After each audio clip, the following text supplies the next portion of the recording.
علی رسولہ الکریم اما بعد بسم اللہ الرحمن الرحیم۔ سورۃ المائدہ سورہ نمبر 5۔ اس سورہ مبارکہ کا نام سورۃ المائدہ جو رکھا گیا تو وہ 15ویں رکوع کے اندر ایک واقعہ پیش آیا، اس کی بنیاد پر اس کو سورۃ المائدہ کا نام دیا گیا۔ اور یہ بات بھی ذہن میں رہے کہ جتنی بھی صورتیں ہیں اور ان کے جو نام ہیں وہ بس ایک آپ یوں سمجھ لیں کہ امتیازی نام ہیں، یعنی اس پوری سورہ کے اندر جو مضامین بیان ہوئے ہیں وہ نام ان تمام مضامین کا احاطہ نہیں کر سکتا۔ البتہ امتیاز کے لیے اسی سورہ مبارکہ میں سے کسی ایک چیز کو لے کر تو اس کا نام رکھ دیا جاتا ہے، کیونکہ موضوعات عنوانات ایک ایک سورہ مبارکہ میں اتنی کثرت سے ہیں کہ کوئی ایک لفظ ایسا نہیں ہے موجود کہ جو ان تمام کا احاطہ کر سکے۔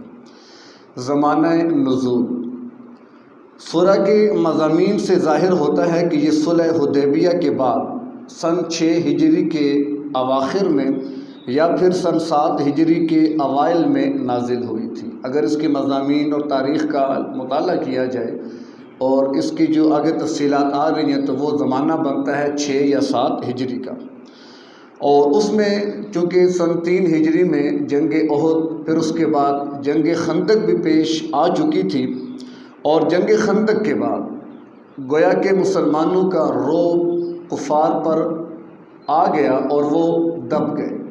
یہی وجہ تھی کہ آپ صلی اللہ تعالیٰ علیہ وسلم نے غزوہ خندق کے بعد فرمایا تھا کہ اب تک تو کفار نے ہم پہ حملے کیے، آج کے بعد کوئی بھی کافر ہم پہ حملہ نہیں کر سکے گا۔ اور پھر ایسا ہی ہوا، پھر اس کے بعد آپ صلی اللہ علیہ وسلم نے ہی اقدام فرمایا اور آگے بڑھ کر حملے کیے، کسی کافر کو دوبارہ مدینے کی طرف آ کر حملہ کرنے کی جرت نہ ہو سکی۔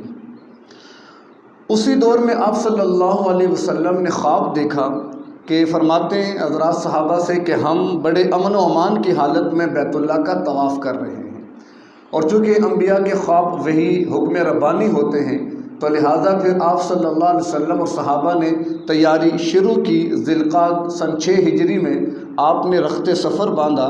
البتہ یہ ہے کہ حالانکہ عرب معاشرے کا دستور یہ تھا کہ وہ کسی کو طواف سے عمرے سے روکا نہیں کرتے تھے، بلکہ آنے والوں کا استقبال کیا کرتے اور ان کی خدمت کیا کرتے تھے۔ لیکن جب یہاں پر مسلمان تیار ہو کر آئے تو ان کے آنے سے پہلے مکے میں مختلف خبریں پھیل گئیں، آ رہے ہیں، پتہ نہیں کیوں آ رہے ہیں، کس وجہ سے آ رہے ہیں، چونکہ رعب تو بیٹھ چکا تھا۔ لیکن پھر انہوں نے آپس میں بیٹھ کے مشورہ کیا کہ ہم ان کو عمرہ نہیں کرنے دیں گے۔ ادھر آپ نے حدیبیہ کے مقام پہ پڑاؤ ڈال دیا، اور پھر سفارت کا معاملہ ہوا، مذاکرات ہوئے۔ حضرت عثمان رضی اللہ تعالی عنہ کو بھیجا گیا کہ آپ جائیں اور جا کر بات کریں کہ ہمارے آنے کا مقصد کیا ہے۔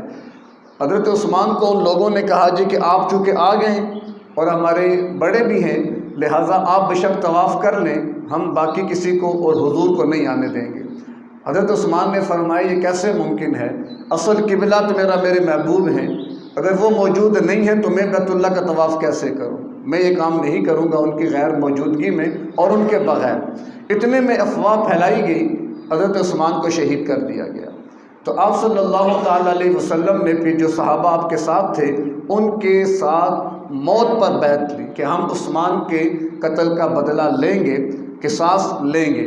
لہٰذا اور تمام صحابہ نے وہاں پر آپ علیہ السلام کے ہاتھ پر بیعت کی، حالانکہ نہ جنگ کا ارادہ تھا، بے سر و سامانی کا عالم تھا، احرام باندھے ہوئے تو کیسے وہ جنگ کرتے۔ لیکن قتل عثمان ایک اتنا بڑا معاملہ تھا کہ اللہ کے نبی صلی اللہ علیہ وسلم نے صحابہ سے موت پر بیعت لے لی۔ بیعت ہو گئی، بعد میں اطلاع ملی کہ وہ خبر جھوٹی تھی، لیکن حضور نے بیعت واپس نہیں لی کہ بیعت میں واپس لیتا ہوں، بیعت قائم رہی۔ اسی لیے بعض حضرات نے لکھا ہے جنگ صفین، جنگ جمل جو ہوئی تاریخ کے اندر، اور اس کی بنیاد پر سیدنا امیر معاویہ رضی اللہ تعالی عنہ پر کافی طعن و تشنیع کی جاتی ہے، اور حق اور باطل کا معاملہ قرار دے کر خطائیں اجتہادیہ نہ جانے کیا کچھ رنگ دے دیا جاتا ہے، حالانکہ ایسا کچھ بھی نہیں ہے۔ ایک طرف حضرت علی رضی اللہ تعالی عنہ ہیں اور ایک طرف حضرت معاویہ رضی اللہ تعالی عنہ ہیں۔ چونکہ حضرت علی کا قد بڑا ہے اس لیے لوگ بات کرتے ہوئے گھبراتے تھے اور سارا ملبہ حضرت معاویہ پر ڈال دیا، حالانکہ صحابی تو وہ بھی ہیں، مقام تو مرتبہ تو ان کا بہت بلند ہے، ان کے بارے میں بھی اللہ کے نبی صلی اللہ علیہ وسلم نے براہ راست پیشن گوئیاں فرمائی ہوئی ہیں۔ تو بارکہ جو بھی تفصیل ہے اگر اس واقعے کو دیکھا جائے تو اس سے پتہ یہ چلتا ہے حضرت عثمان کے معاملے میں اصل قصاص ہی تھا، کیونکہ اس اختلاف کی بنیاد بھی کیا بنی، حضرت علی کا موقف کیا تھا کہ پہلے میری بیعت کریں اس کے بعد ہم قصاص کی طرف جائیں گے۔ حضرت معاویہ اور تمام اہل شام کا مطالبہ کیا تھا، نہیں پہلے قصاص لیا جائے پھر ہم بیعت کریں گے۔ تو دونوں مطالبوں کو اگر اس واقعے پر پیش کیا جائے تو مطالبہ قصاص جو ہے وہ سمجھ میں آتا ہے، کیونکہ آپ علیہ الصلوۃ والسلام نے بھی حضرت عثمان کی شہادت پر قصاص کا مطالبہ اور ان کے خون بہا اور اس کا بدلہ لینے کا ارادہ کر لیا تھا۔ تو بہرکیف اس سے یہ معلوم ہوتا ہے کہ قصاص عثمان جو تھا وہی اصل تھا۔ بہرکیف ہمارا موقف اس معاملے میں اہل سنت والجماعت مختلف آراء رکھتے ہیں، لیکن صحیح رائے اس بارے میں یہ ہے کہ دونوں حضرات حق پر تھے، حضرت علی بھی حق پر تھے، حضرت معاویہ بھی حق پر تھے، دونوں اپنے اپنے موقف میں ٹھیک تھے۔ اور یہ ممکن ہے، لازمی نہیں کہ جہاں بھی دو بندوں کا اختلاف ہو تو ضروری نہیں ہے کہ ایک لازمی خطا پر یا باطل پر ہوگا۔ اب یہ مستقل موضوع ہے، اس کی تفصیلات ہیں تو پھر کسی موقع پر انشاءاللہ وہ بھی زیر بحث آ جائیں گی۔ تو بہرکیف پھر اس بنیاد پر سفارت ہوتی ہے اور بالآخر صلح حدیبیہ کا معاملہ پیش آ جاتا ہے۔ تو یہ تھے وہ حالات کہ جن کے اندر سورہ مائدہ کا نزول ہوا ہے اور اس کا شان نزول سورہ آل عمران اور سورہ نساء کے زمانہ نزول سے لے کر اس صورت کے زمانہ نزول تک جو عرصہ گزرا، 1 سال 1.5 سال، اس میں بہت بڑی تبدیلیاں آ چکی تھیں۔ اسلام ایک ناقابل شکست طاقت بن چکا تھا۔ اسلامی ریاست ایک طرف نجد تک، دوسری طرف حدود شام تک، تیسری طرف ساحل بحر احمر تک اور چوتھی طرف مکہ کے قریب تک پھیل چکی تھی اسلامی ریاست۔ اہل عرب جان گئے تھے کہ اب اسلام کی اس تحریک کو نہیں مٹایا جا سکے گا۔ اسلام محض ایک عقیدہ اور مسلک نہیں رہا یا چند افراد کی جماعت نہیں رہا، بلکہ یہ ایک جامع ریاست بن چکا ہے اور ان کی حقیقت کو پھر تسلیم کرنا پڑا۔ اور واقعی اللہ تبارک و تعالیٰ نے پھر حضرات صحابہ کی معیت میں آپ صلی اللہ علیہ وسلم نے جو اسلام کی عظمت کے لیے کام فرمایا اور کام کو آگے بڑھایا تو اس کے پیش نظر معاملہ بھی یہی تھا۔ پھر ان چند برسوں میں اسلام ایک مستقل تہذیب بن چکی تھی۔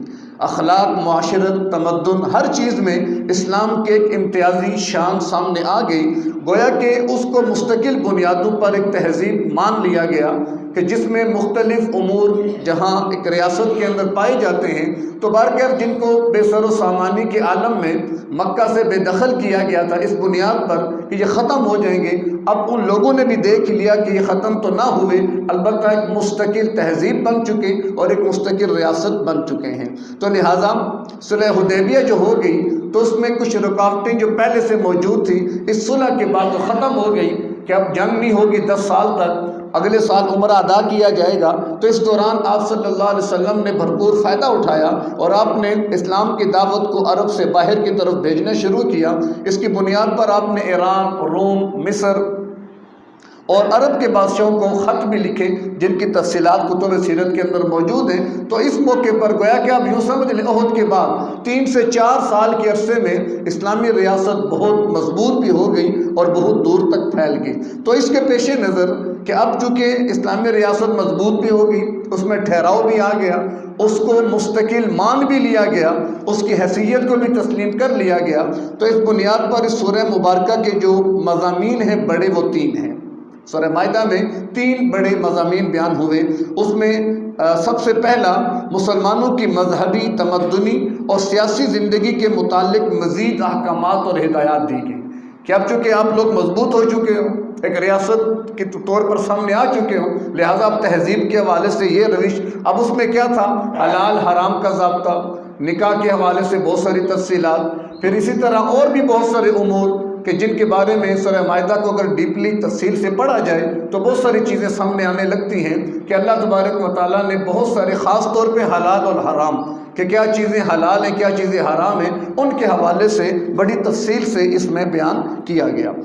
دوسرا مضمون مسلمانوں کو نصیحت، چونکہ اب تم ایک ریاست بن چکے ہو، ایک طاقت بن چکے ہو، اور جب بھی کوئی طاقتور بنتا ہے تو اندیشہ ہوتا ہے کہ کہیں کوئی زیادتی نہ کر بیٹھے۔ ظاہر ہے حضرات صحابہ کے ساتھ کون سا ظلم تھا جو نہیں ہوا، کس طریقے سے انہیں مکہ سے بے دخل کیا گیا، اور کیسے ان کے مال اسباب گھر بار بیوی بچے تک چھین لیے گئے، اور بے سر و سامانی کے عالم میں انہیں رخصت کیا گیا۔ تو سارے زخم، وہ سارے مسائل، وہ سارے کرب ان کے دل میں اور سامنے موجود تھے۔ اب اللہ نے تمہیں قوت دے دی، اب تم صاحب اقتدار، برسر اقتدار ہو اور ایک طاقت بن چکے ہو، لہٰذا اس طاقت کا غلط استعمال نہ ہو جائے، کسی کے ساتھ زیادتی نہ ہو، کسی کے ساتھ ظلم نہ ہو، بلکہ اعتدال، عدل اور مساوات کی بنیاد پر تم نے اب اس ریاست کو لے کے آگے چلنا ہے۔ تو اس اعتبار سے مسلمانوں کو مختلف نصیحتیں کی گئیں۔ اور تیسرا مضمون یہودیوں اور عیسائیوں کو نصیحت، کہ دیکھو کیونکہ یہود کا تو خاتمہ ہو چکا تھا، اس موقع پر تینوں قبائل کو یکے بعد دیگرے، بنو قینقاع کو، پھر بنو نذیر کو، خندق کے بعد بنو قریظہ بھی سامنے آگے کھل کر ان کو تو وہاں سے نکال کر بھیج دیا گیا خیبر کی طرف، اور ان کو وہاں سے بے دخل کر دیا گیا۔ تو لہٰذا یہودیوں کی سازشیں جو تھیں وہ دم توڑ چکی تھیں۔ منافقین بھی اگرچہ موجود تو تھے لیکن وہ بھی ایک اپنی اوقات میں آ چکے تھے۔ تو لہٰذا پھر اللہ نے یہود و نصارہ کو نصیحت فرمائی کہ دیکھو اب بھی وقت ہے تمہارے پاس کہ تم آخری نبی محمد صلی اللہ علیہ وسلم اور قرآن پر ایمان لے آؤ، کہ تمہاری بھلائی، تمہاری خیر اسی کے اندر ہے۔ کیوں کہ اب تو اسلام نے پھیلنا ہے، اسلام نے بڑھنا ہے، اب اس کا راستہ تو نہیں روکا جا سکتا، لہذا تمہاری بہتری اسی میں ہے کہ تم بھی اسلام کے دامن سے وابستہ ہو جاؤ۔ تو یہ تین بڑے بنیادی مضامین تھے۔ اور اس کے بعد آخری چیز خلاصہ سورت، کہ اس میں مسائل کیا بیان ہوئے، تو اس میں 4 مسائل سورہ مبارکہ میں بیان کیے گئے۔ پہلا مسئلہ وہ ہے اللہ کی تحریمات، یعنی وہ تمام چیزیں جن کو اللہ نے حرام قرار دے دیا۔ نمبر 2 بندوں کی تحریمات، انسانوں کی، کہ جو انسانوں نے اپنے طور پر چیزوں کو حرام قرار دے دیا، ما جعل اللہ من بحیرہ ولا صائبہ ولا وسیلہ ولا حام، یہ کیا تھے؟ جانور تھے، مختلف ان کے اوصاف تھے، اور ان جانوروں کو عرب والے مشرک جو تھے وہ بتوں کے نام پر وقف کر دیا کرتے تھے، اور وہاں پر چڑھاوے اور نذرانے کے طور پر ان کے بتوں کے چرنوں میں جا کر ان کو قربان کیا جاتا تھا۔ تو یہ، اور پھر ان کو بندوں نے اپنے اوپر حرام کیا ہوا تھا کہ یہ جانور مخصوص ہے ہمارے بتوں کے، لہذا ہم انہیں استعمال نہیں کریں گے، یعنی بندوں کی تحریمات۔ نمبر 3 اللہ کی نظریں، یعنی وہ نظر جو اللہ کے لیے مانی جائے، اور نمبر 4 بندوں کی نظریں جو بندوں کے لیے۔ تو اس میں 2 مضامین وہ ہیں کہ جن کی تائید کی گئی، جن کو صحیح قرار دیا گیا اور ان کو قابل عمل قرار دیا گیا۔ وہ کیا تھا؟ ایک تو اللہ کی تحریمات، کہ جن چیزوں کو اللہ نے حرام کیا ہے ہم نے اس کو حرام سمجھنا ہے، جن چیزوں سے اللہ نے روک دیا، منع کر دیا، اب ہم نے اس طرف نہیں جانا۔ البتہ اس کے مقابلے میں بندوں نے جو اپنے طرف سے چیزوں کو لازم کر دیا تھا اور حرمتیں قائم کر دی تھی، وہ درست نہیں تھا، اس کی مذمت کی گئی۔ اسی طرح نظر جب بھی مانی جائے گی تو اللہ کے لیے مانی جائے گی، اللہ کے نام کی مانی جائے گی، اللہ کے غیر کی نظر ماننا یہ بھی حرام اور ناجائز ہے۔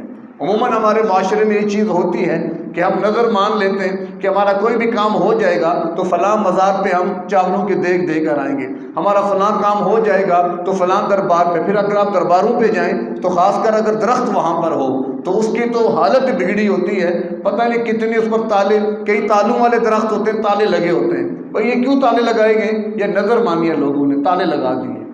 اچھا، بعض جگہوں پر جوتے لٹکائے ہوئے ہیں، یہ کیا ہے جی؟ نظر مانی ہوئی ہے۔ بعض درختوں پر لیریں اور پتہ نہیں کیا کچھ، ایک عجیب سی فضا اور کیفیت اور جہالت اور حماقت۔ دیکھیں جہاں تک تعلق ہے بزرگوں کا، اولیاء کرام کا، وہ تو ہمارے ایمان کا حصہ ہے، اولیاء کی بہت بڑی شان ہے، الا ان اولیاء اللہ لا خوف علیہم ولا هم یحزنون، کہ اللہ کے ولی تو وہ لوگ ہیں نہ جنہیں غم ہے نہ کوئی پریشانی ہے۔ وہ کون لوگ ہیں؟ الذین آمنوا، نمبر 1 اعلیٰ درجے کے مومن، وکانوا یتقون، اور نمبر 2 بہترین متقی۔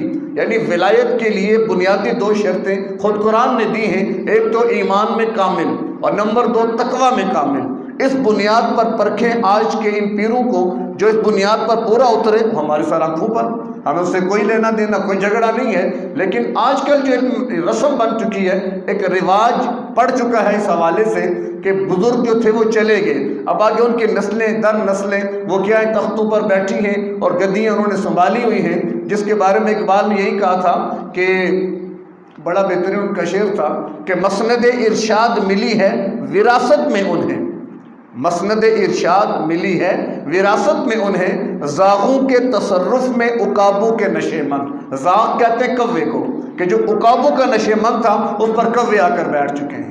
تو کس بنیاد پر؟ وراثت کی بنیاد پر۔ آج لوگ یزید کو برا بھلا کہتے ہیں، حضرت معاویہ پر اعتراض کرتے ہیں کہ اپنے بیٹے کو اپنا ولی عہد اور جانشین بنا لیا تھا، اور یہ نہیں دیکھتے کہ آج یہ وبا پورے معاشرے کے اندر پھیلی ہوئی ہے کہ سب اپنے بعد اپنے بیٹوں کو جانشین بناتے ہیں، خواہ وہ خانقاہی سلسلہ ہو، خواہ وہ مساجد کی طرف سلسلہ ہو، خواہ وہ مدارس کا، کہ اب باپ ہے اگر بیٹا عالم ہے تو بس بیٹا ہی آئے گا، اگرچہ مقتدیوں میں بڑے بڑے مشائخ بھی ہو سکتے ہیں لیکن نہیں، ان کو اجازت نہیں ہے، کیوں کہ باپ کے بعد بیٹا۔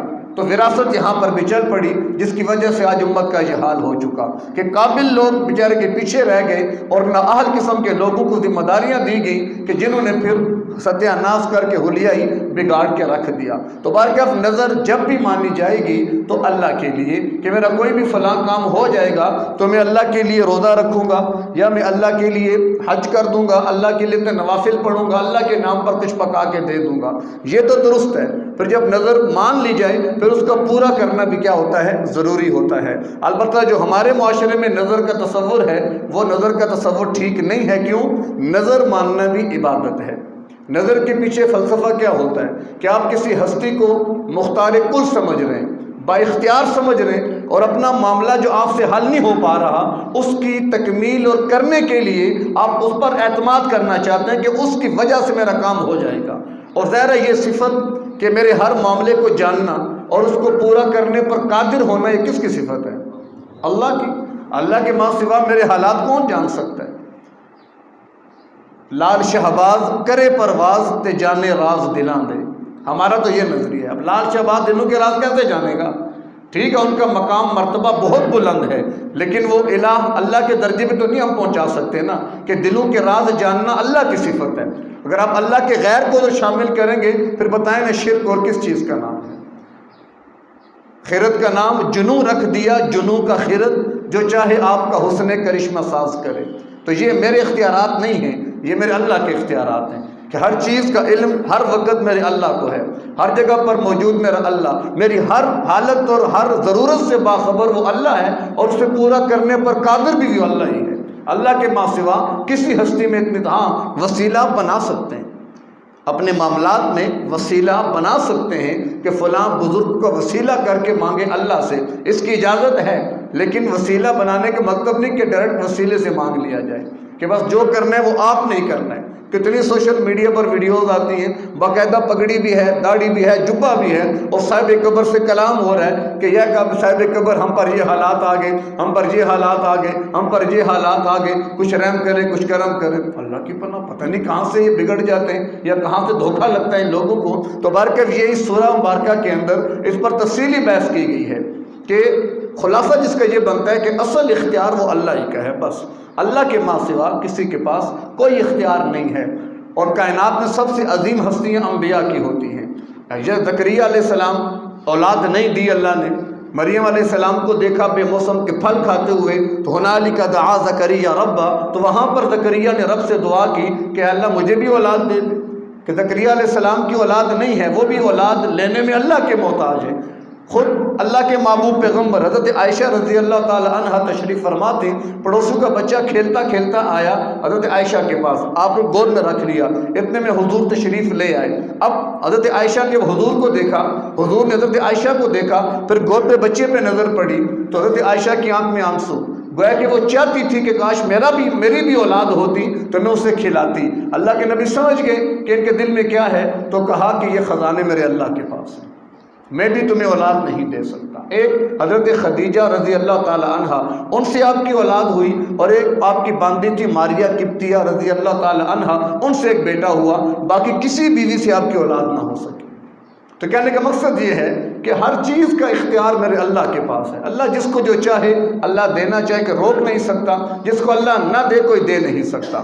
تو بہرکیف خلاصہ سورۃ المائدہ کا وہ یہی ہے کہ اسلامی ریاست جب بن گئی، اس میں ترقی ہو رہی ہے، لہٰذا مزید احکامات دیے گئے اس کے سنبھالنے کے حوالے سے، پھر ساتھ ساتھ کچھ قانون وراثت کا، کچھ قانون عدالت کے، پھر کچھ قانون حلال اور حرام کے، وہ ساری تفصیلات اللہ نے بیان فرما کر گویا کہ امت کو اور مخلوق کو اپنے ساتھ جوڑنے کا معاملہ پیش کیا کہ میرے ساتھ جڑ کر چلو، میرے بن کر چلو، میرے ماں سوا کسی کے پاس تمہیں کچھ نہیں ملے گا۔ تو اللہ ہمیں بھی قرآن کے اس پیغام کو سمجھنے کی اور اس پر عمل کی توفیق عطا فرمائے۔ وآخر دعوانا ان الحمد للہ رب العالمین۔